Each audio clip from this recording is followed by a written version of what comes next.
BBC's Sofia Batista is with me now. You've been speaking to contacts back in Italy, friends and family as well. But firstly, before I get a sense of the mood across the country, can we look at these pictures coming to us live from Milan of what is happening at a prison there, the San Vittore prison, a well-known prison, big prison in Milan. What is the picture across the country in terms of quarantine and the anger of these prisoners, Sofia?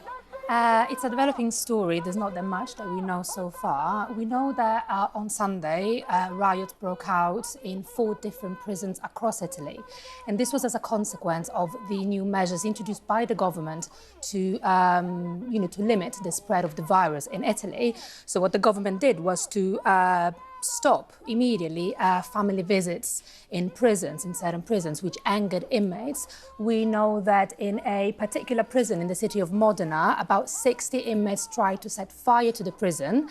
They were stopped, but some of them managed to get hold of some drugs, and we think about 6 inmates have died as a result of drug intoxication, and 18 are currently in hospital. And we've had the Prime Minister say this is Italy's darkest hour. But when you speak to people in the country, does it feel very much like there is a north-south divide on this?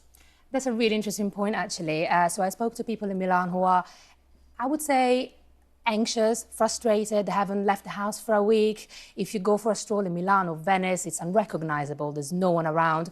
With these new measures, bars and restaurants have to shut at 6 p.m, which obviously in Italy, people have dinner at 9. So things have completely changed. But on the other hand, there was a lot of anger at the weekend directed at younger people, under 30s, who in the rest of Italy, where, went out as usual. Lots of people went to the beach on Sunday, sitting very, very close to each other. And that's because there's a feeling in the rest of Italy, and especially among younger people, that this doesn't really affect them and life should go on as usual. Sofia, we're still seeing pictures of the prison in Milan, but these big northern cities are empty. The economic cost is huge, of course, for the country. But what about the health system? Is it coping at the moment, and will it continue to, or is it overwhelmed? So